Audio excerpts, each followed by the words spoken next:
Do we have a remote of any kind? Yeah, great. Good morning. Good morning. Can you hear me? Oh, that's great. Now, before I get started, we are circulating some of these. Could you grab one and pass them along the line, please? Because it's important we have one each before I get started. So is everybody circulating those? Oh, I can see them, yes. Okay. Rightio. I'm going to stand over here for the minute and then move across, because I'm a walker. I'm a person who walks around a lot when I speak. I'm really pleased to be here. I've enjoyed Estonia. This is my first trip.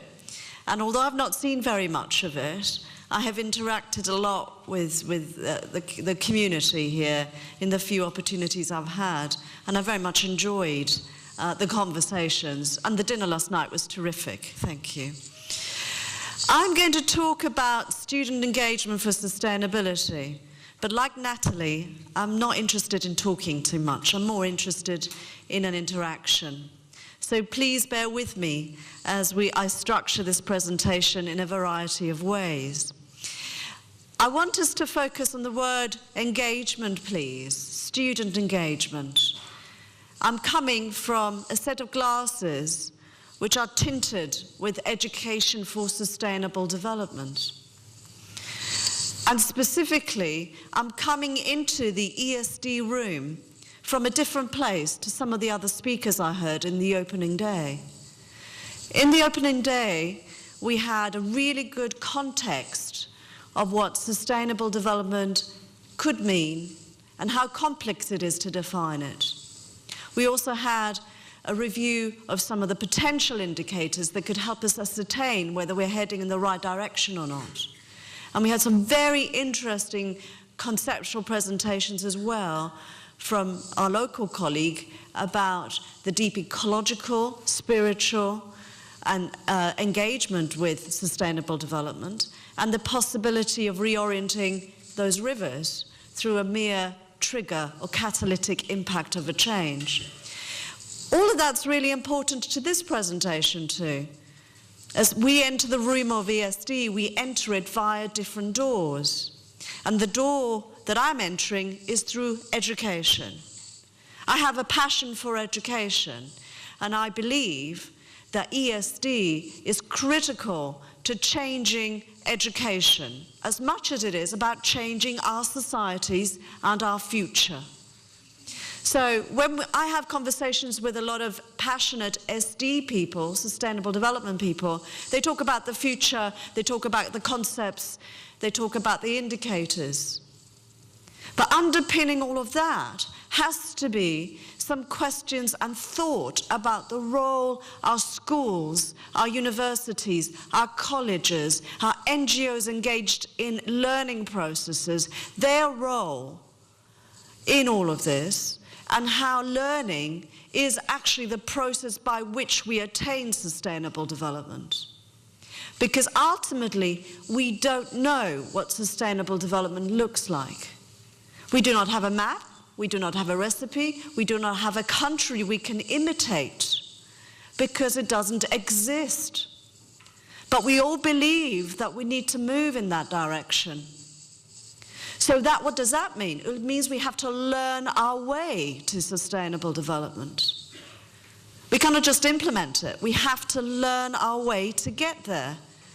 And what that means is that education is the most important component of the attainment of sustainable development. But simultaneously, education is part of the problem. At the same time, we have an education system that reproduces the type of thinking, the type of relationships that exploit our people and our planet. Because education is just reproducing, it's transmitting thinking and ways of doing things. So here we have this paradox, and that's what I want to talk about today. I want to talk about unleashing the power of education. I want to talk about the changes in education that we need to make those steps much closer to a sustainable development world or country or process or community. And to me, student engagement is the poorest at the moment of our advances in sustainable development. When I was doing some research for a chapter I was writing, I was collecting evidence, I was talking to people, I was looking at the experiences. And student engagement is like here compared to all the other efforts we've been putting into education for sustainable development. So, very quickly, we have to have education in change, we need to look at learning, and most importantly, we need to look at pedagogy, the teaching and learning process. And that's what my talk's going to be about. But really, I need your engagement. I can't talk about engagement if I can't engage you. So, we're going to do an engagement exercise on engagement. Could I ask you to only write the answers, not the full sentence, only write the answers in your little notes. So the first question or the first task is, student engagement in sustainable development is or means, you can put an explanation, you can put a keyword, you can put an example. But before you do that, I also would like the same thing. Student engagement in sustainable development is not about or means or example. And I'd like you to write these in any order. So only the answers, but in any order, because then I'm going to ask you to stick your little label on yourself and to come to the front. I want everybody down at the front. Okay? We're going to play a little interactive game. But please don't write the first part of the question or the first part of the statement, otherwise the game doesn't work. Only the last bit. And do change around which one you put on the top and which one you put on the bottom. Yeah? So let me repeat that. Answer those statements with an example or a word or a meaning, and then put them in any order on your post-it note. As soon as you've finished, put it on yourself, on your back, on your arm, and come to the front, please. Any questions? Thank you. More post-it notes? Yes. There should be some more. There we go. Thank you. There we go. Anybody else? Can you pass it back? Thank you.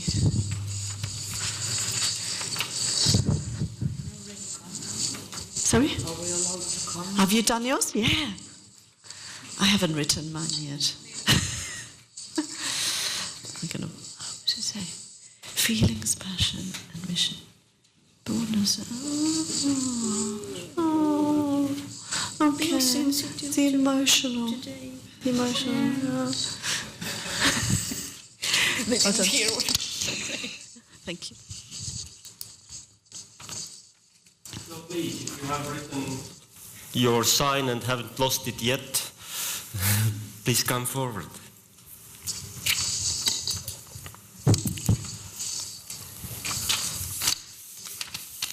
Doesn't stick to me.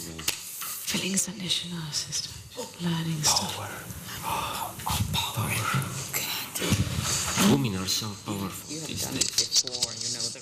If you have a problem of sticking this to your jacket, we have helped the tools. We have prepared special tools for you, so you can use like this. Great. Just to say, when you come down, please ask 5 people, a minimum of 5 people before you sit down again, please, to see which one, if you can tell, which one's the not engaged and the engaged, okay? And do ask the person their name and where they're from and so on, please, as part of this process. Hello, I'm Daniella. Add on. Can I ask you to take a seat, please? Can I ask you to take a seat, please?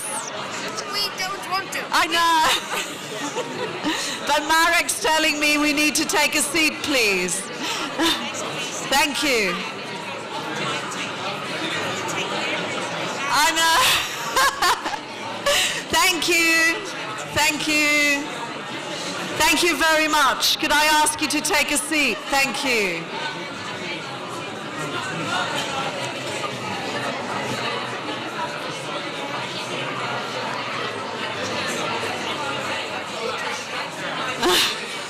This works well. Well, let's see. Hi, Paul, how are you?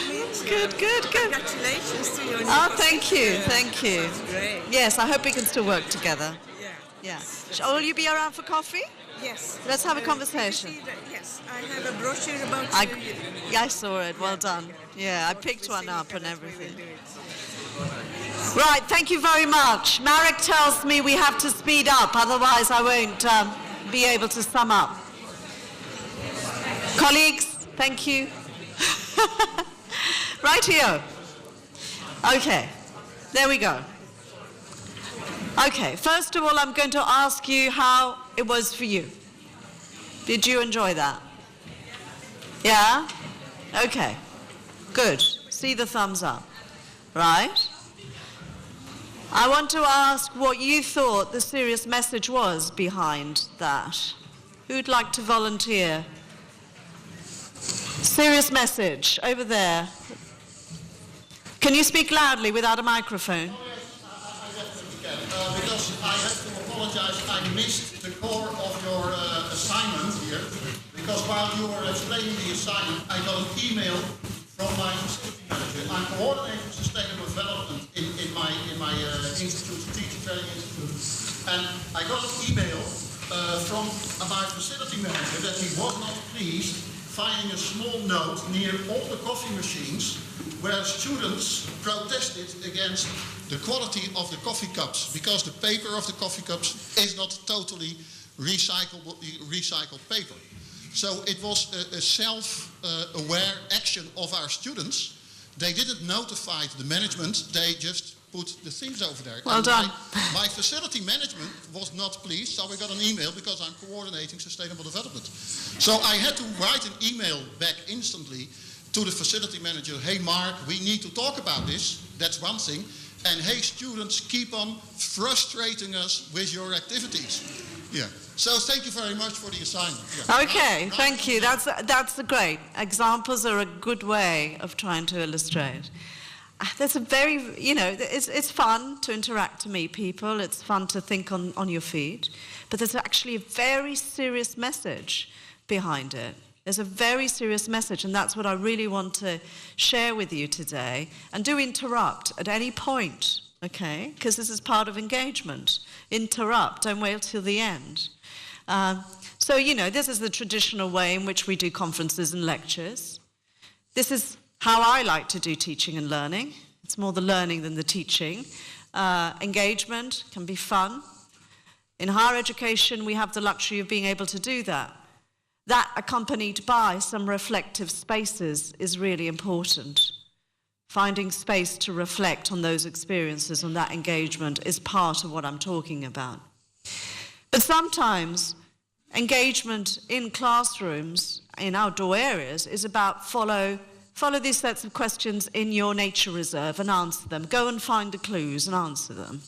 Sometimes it's, okay, this is the topic for discussion. Go into your groups and discuss them. Great.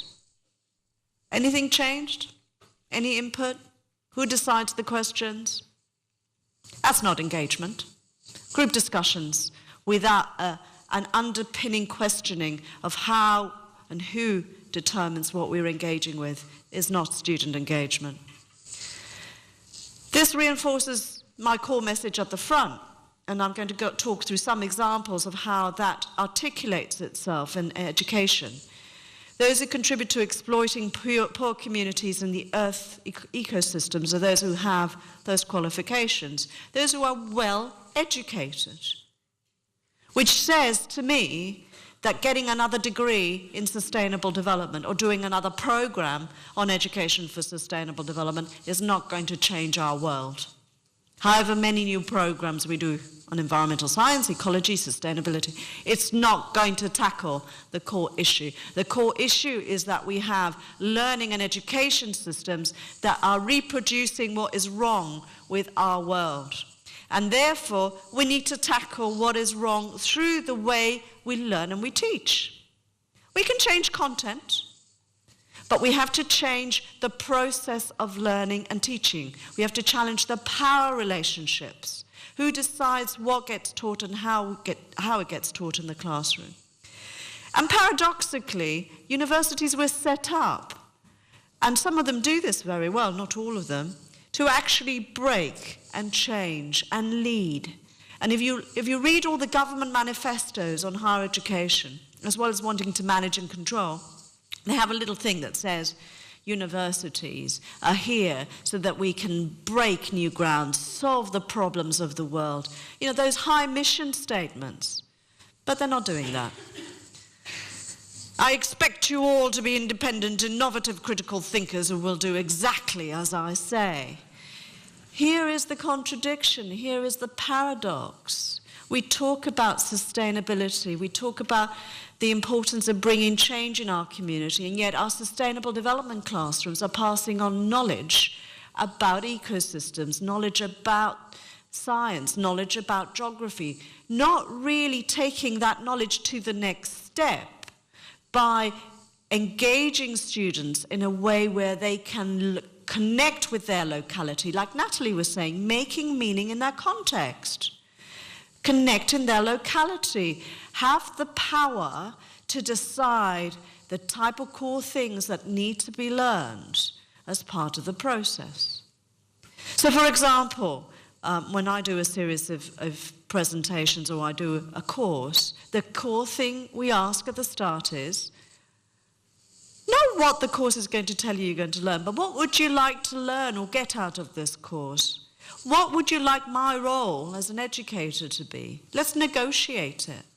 Let's negotiate what this course is going to be about and how we do the learning. One of the key things that we need to challenge in the system is, yes, we pass on knowledge. We need to have processes that help students think a bit more deeply about the root causes of the issues we're facing. At one level, there's a discussion about teaching values and attitudes, which is great, but actually, students bring values to the classroom. We need to help them unpack the onion, the layers of the onion, to get to the core of why they believe and why they value and why they think the way they do. Because if they don't understand that, they will not be in a position to challenge consumerism, climate change. If they don't understand what they value, they don't understand what they believe and why they believe it, it's very difficult to make any changes. It certainly happens with, certain beliefs that are very deeply held. I don't engage in understanding what those beliefs are as much as I engage in how did you get to deeply believe in that way? What experience changed you? Where did you read it? Where did you hear it? Getting an understanding of where that passion, that energy comes from is just as liberating as and important as understanding what your passions are. Seeing people as the problem and seeing people as agents of change. The problem-solving approaches in schools and universities are treating people as the problem rather than saying, how can we engage constructively to make changes? The focus away from the individual and saying, what's your role in life? How do you do this? To working with students in groups in ways in which the student as a group, as a cohort, can make a change. The integration of sustainable development into the curriculum is great, but we need to innovate in the curriculum. We certainly need to move away from sending messages and negotiating our curriculum with students. Through participation. It says, see that fin, that great white shark? It's the most aggressive creature in the planet. When we do sustainability in our schools, in our classrooms, we tend to focus a lot on this relationship. But actually, what I'm saying is that this relationship here between people and our society and our expectations underpin an understanding of human and society relationships. And therefore, we must mirror that in the classroom. The way the teacher relates to the student is an example of the type of relationships that are then mirrored outside of the classroom in their professional lives, in their family environments. And if we say we need to relate differently to each other to be able to change this, we need to mirror those changes in the relationship in the classroom. This is a big one for me. Gentlemen, charge your glasses to the future, to the future. Whatever happened to, remember the time when. The number of times I've heard the word future being used in this conference as being important to sustainable development. But do we know how to plan, how to think about the future? Or are we just saying it's important? Because the pedagogy behind futures thinking is not something I've seen yet. So although we're now at a stage we recognize it's important, do we really know how to do futures thinking? Do we know how to put the student in a position, empower them to influence their future? Or are we just passing on knowledge to say we have an issue here and something has to be done in the future? I said before, sustainable development, there's no clear road, there's no clear pathway. And of course, to add to that, we have these messages that are coming across that are influencing how we think and how we behave. How do we unpack these in the classroom? How do we deal with issues where we don't know the answer to them, or where the answers are so complex, it's just not worth engaging with them? Well, the scenarios are that we have to deal with these. We have to deal with these important influences on education. We have to deal with them. But we need to understand the engagement. We need to understand the engagement. We need to negotiate what we're doing. I want to extrapolate that to another level. A new thing that's entering our education at the moment is flexible pedagogy. What's that? I hear you say. Well, this is about the fact that there's mobile technology, computers, distance learning being more popular. This is the idea where education is changing because we have a choice of place where we want to learn, whether it be at home or outside or in a classroom. Mode, whether we do it through a computer or in other ways, and pace, in our own time rather than the lecturer's time. You record it, you download it, you look at the lecture later. This is called flexible pedagogy. It's something that's been happening a lot. But although we're getting caught up in the technology is generating a mist at the moment, which is affecting education for sustainable development. There's technology everywhere, and there's a mist that's growing up that's blurring our vision, where we're not seeing the bigger picture of how our students need to engage in the power questions, the questions about relationships, power, and participation in our community. We need more democratic processes. We need ways in which we engage people in a way where they can create some change and not just know that there needs to be a change. When I did my PhD, I did an okay PhD. I didn't do a great PhD. I did an okay PhD. I went to the University of Cambridge, and I did an okay PhD, but I knew I'd done enough to get through. So I sat in the viva with my examiner, hoping to get my doctorate at the end of it. And so I thought, yeah, it's touch and go, but I think I've done enough. And then the examiner does the killer question, to which I just looked at him and went, oh. He said to me, this is good. This is all good. Could be better, but it's good. He said, but what are you going to do with it? I said, well, I'll do some publications, I'll do some conferencing. That's what academics do. He said, oh, what a waste of time. I said, what do you mean? He said, well, when you finish your PhD, you'll be stuck in the University of Cambridge library for eternity because we keep the copies forever. He said, but what difference have you made? What difference has your research made to the world? I said, well, that's not up for me. That's up for the person who reads it, who uses it. He says, you're completely missing the point. The point is that you've got to engage those who you want to make changes with in the process of doing the research. You have to engage with them. You have to help. They have to help you construct the questions of the research.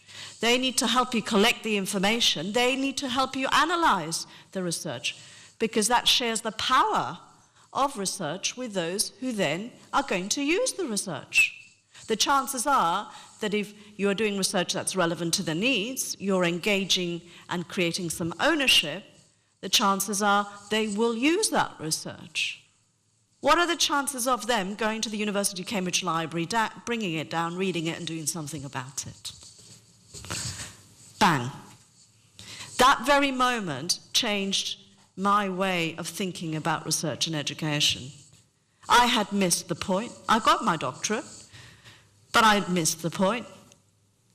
If we're going to be making a genuine contribution, we need to think about it in terms of how we do it.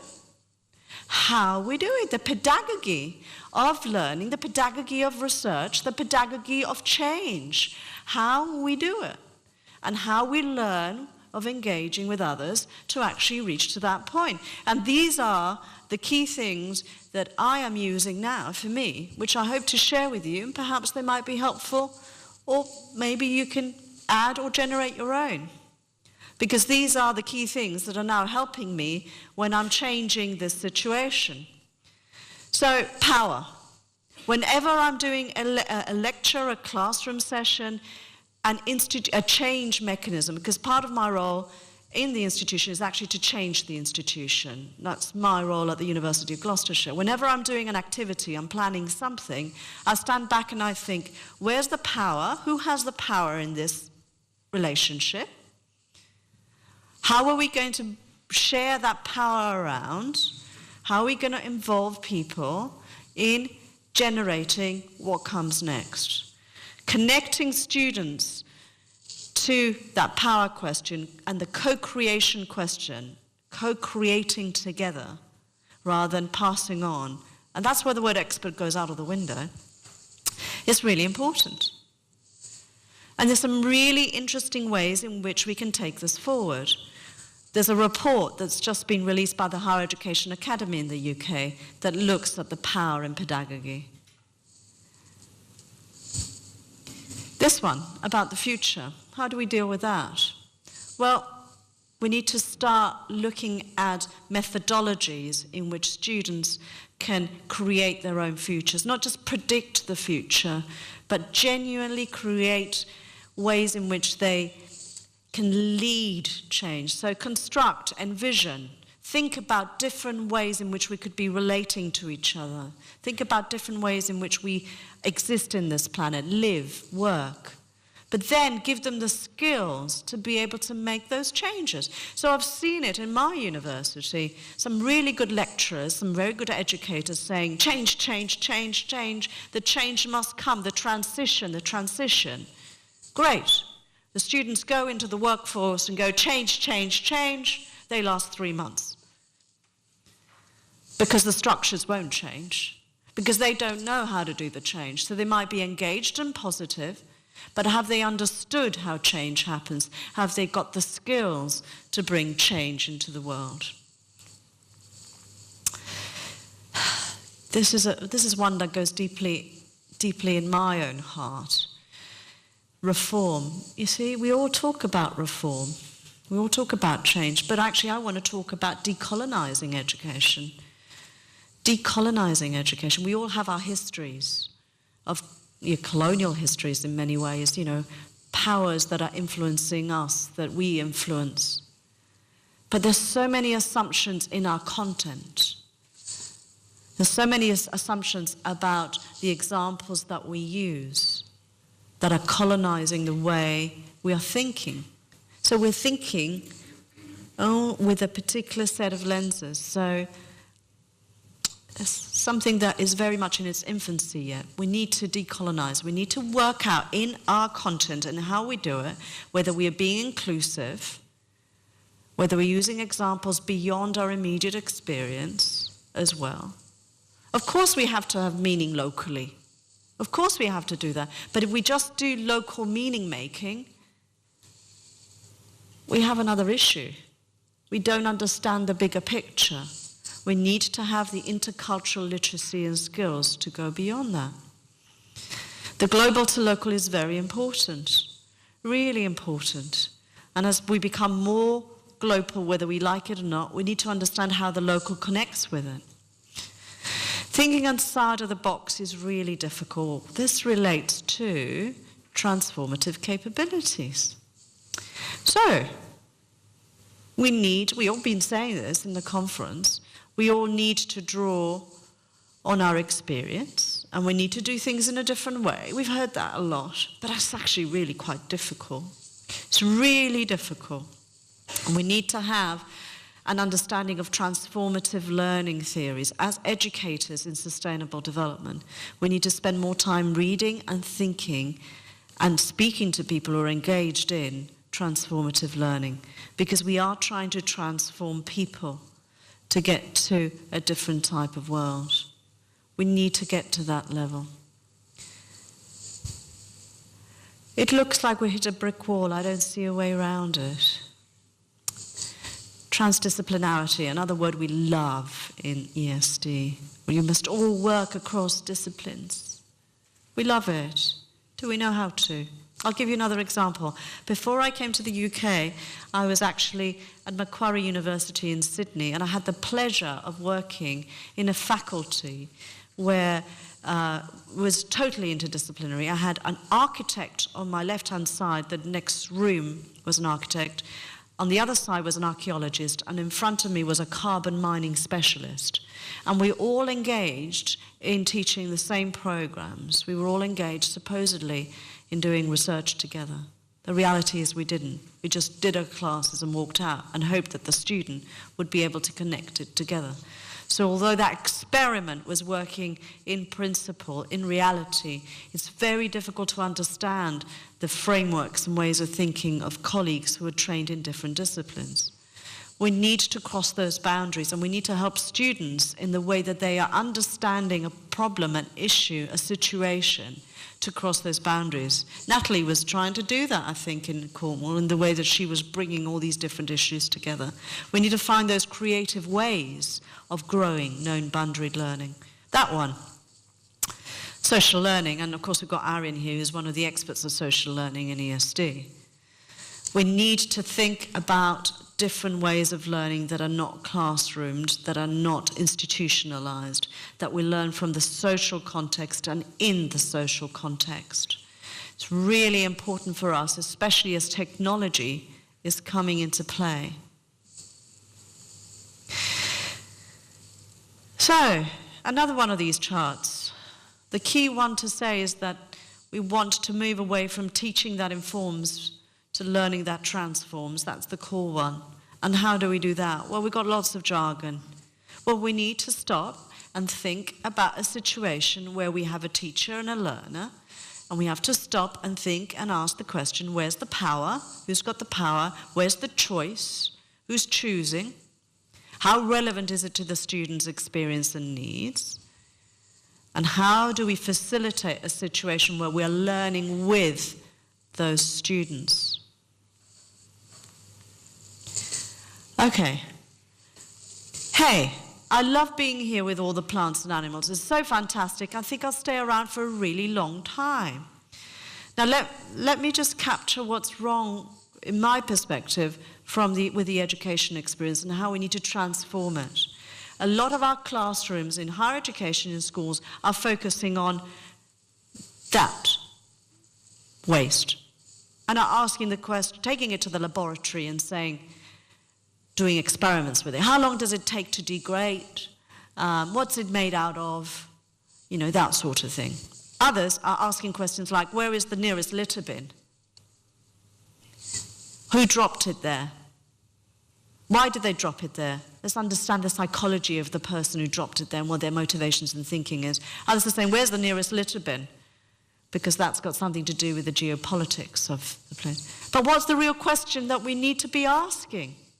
Well, the real question is, what type of society do we live in that require us to have these types of containers? What are they an indicator of?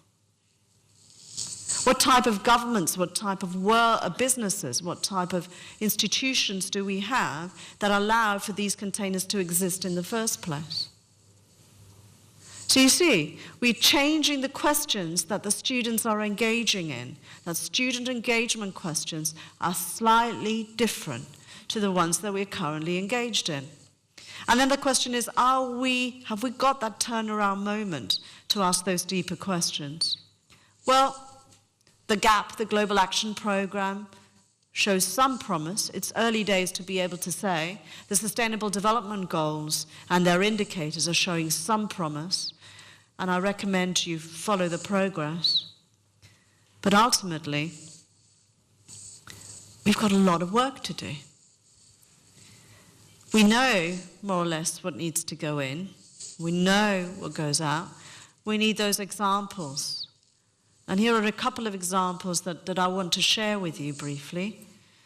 Quality and education, this is very higher education, but how we can transform those people power participation questions in school, as well as in higher education. These are just some examples. Very briefly to say that there is a consortium of educators through the University Educators for Sustainable Development project that are looking at how educators can change that learning experience, can change the power relationships and participation. It is involving 55 universities in 33 countries now. And outside of the room you can get some information on the tangible tools and experiences that are documented. We've got case studies on how those relationships in the classroom can change. There's also a very powerful treaty in higher education for those who work in higher education that are outlining the guiding principles for us to work with in the classroom and to use as a checklist as we're planning. Are we really giving these sorts of important issues some thought? And finally, my final slide. Important for universities and schools and education establishments to actually put sustainable development into practice in their buildings and in their facilities.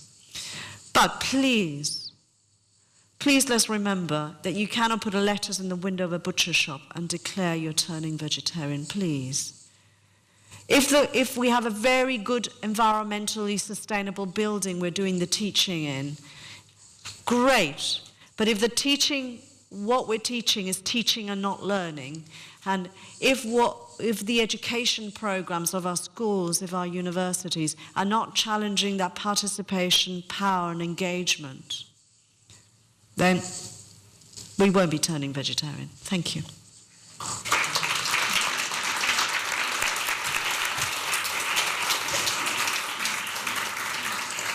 Thank you very much. Questions? Comments? Yes, Herben? Firstly, let me thank you very much for this wonderful lecture that goes everywhere and touches all kinds of things. Yesterday in our presentation, I did refer to a philosopher, Bista, and he has this statement that I would invite you to reflect on about this empowerment and students that then can create their own future. And you mentioned we must deconstruct in Western worldviews, and according to Bista, this self-empowerment, self-steering, self-awareness and so on, it might be one of the parts of neoliberalism moving on towards education, because when everybody has this self-empowerment, has to go for himself, and teachers are facilitators, then that might turn into a kind of a rat race, so to speak? And what about the people that can't cope with that situation, the dropouts in that? So he in a way, in his philosophy, is more or less against this too far going into this self-awareness, self-steering situation. So I would like you to invite you to reflect in a few words on that, if possible. Yeah. It's such a tricky one, isn't it? I mean, because when you start negotiating your curriculum, you start negotiating how you're going to run your time with the students. You still, the teacher still has to facilitate it in a way that generates the outcomes for the majority of the students, right? So if one particular student wants to go in one particular direction, that's fantastic. But if all the other students don't, and you're negotiating, you have to turn it around. So that's where the neoliberalism perspective for me gets challenged, in that there's this dialectic between the power sharing. You have empowerment. You know, empowerment does not mean you go over there and do whatever you want, and that's great. There's a sharing, there's a discussion, there's a dialectical relationship that needs to happen between the educator and the learner. There still needs to be a strong facilitation process that changes that learning dynamic. But, having said that, there are so many Western paradigms underpinning the way we do assessment, which is something I haven't even spoken about today. How we assess is just as plagued with unsustainability as the way we teach and we learn. The hidden criteria for assessment, the types of assessment that we do, which does not capture diversity of teaching and learning styles. What we actually do assess at the end of the day, and how we don't venture into, assessing creativity or assessing new ways into understanding issues. We don't do that. We have those traditional ways of doing things, and we don't challenge it. So for me, this dialectic, this dilemma between where we are now, where we need to go to, is a tricky one, where there isn't a sort of a set of steps we follow, but one where we need to negotiate our own way with our own educators, our own education system, and not just with our students. Just to continue from there, there is one thing, of course, teaching the teachers in a way to approach the issues in a different manner and empowering students, but there is always also the issue with students of making them wanting to do more than yes. just, a yes. good PhD. Yes. To really wanting to take this extra step and being creative and being yes. forceful in a way. Yes, and it's again tricky. There's some students that come with new worldviews that need helping. There's others who come wanting to just absorb and take away, and don't necessarily initially like to be challenged. But once they engage in the new ways of thinking and learning, they're hooked, because I've seen it happen. I've had scenarios where I've had 30 students in a class, and the first couple of sessions, they're all just going, yes, okay, this is going to be hard work. Do I really want to do this, or do I drop out? You could just see it in their minds, because I'm not just going to take my notes away. I'm going to have to prepare, and I'm going to have to be alert and awake during their sessions, because if I'm not going to survive them. And so you could see it in their thinking that some of them want to step back. Some of them stick with it and do a couple of weeks, and then suddenly you could see their world just starting to change, and the types of questions that they're asking of themselves, never mind of the people they're working with, also changes. And those are life-changing experiences that are documented. They then come back and they say, actually, because of this, I've done that, and I've done this, and I've done that. And I think it's really important for us to be risky. Take those risks in education so that we can challenge the dominant paradigms of the way we do things. Yes. Any other questions? Yes, 2 questions. Okay, Paula first, and then there is a student behind her. Thank you, Daniella, for a nice presentation. And I have one question to you. Nowadays, we talk very much about learning outcomes in higher education, at least, and trying to implement them.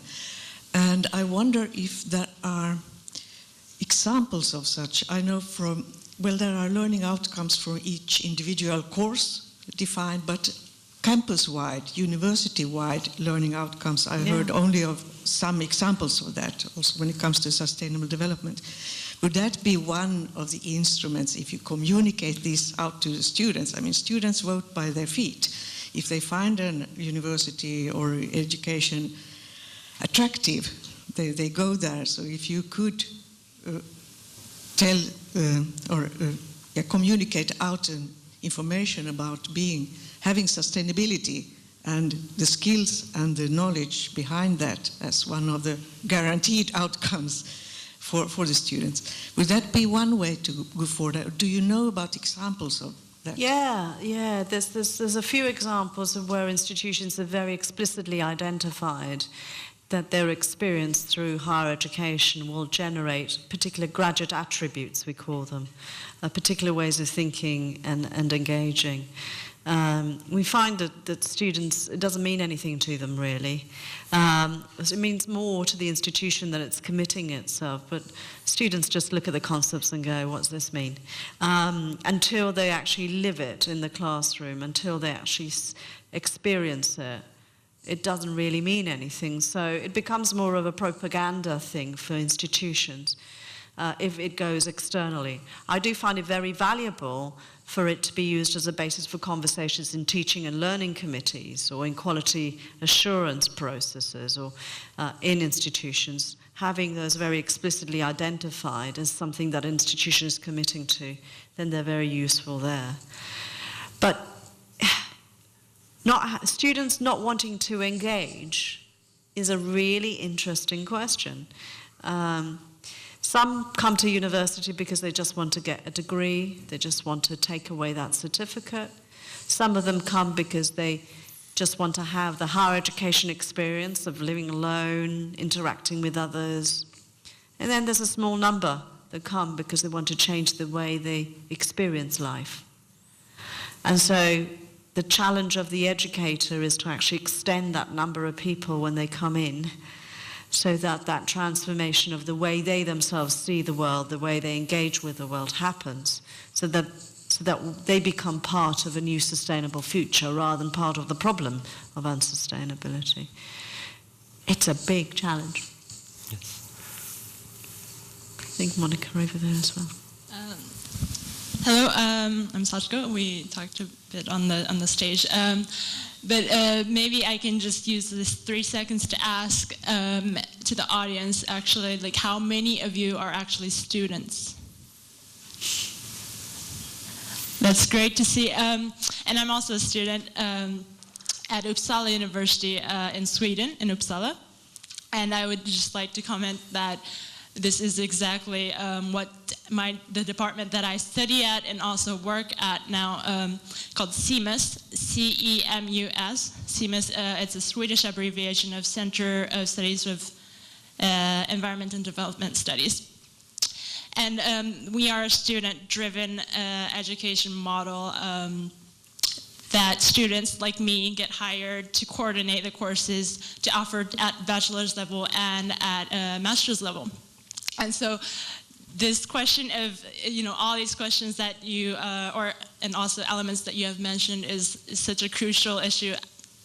Me, myself, coordinating a course as a student, think about a lot. How do you share the power? How do you, as a student, also act in the classroom as a coordinator, so as a facilitator? And so I would just like to invite you all to join the discussions, and especially the students to actively join the rest of the discussions today. Thank you for that. There's one there. Just a very short one. Very, very shortly, please. Thank you. It will be very, very short, and thanks for a fantastic lecture. But a short question. how to make the university authorities engaged in ESD. This is a big problem.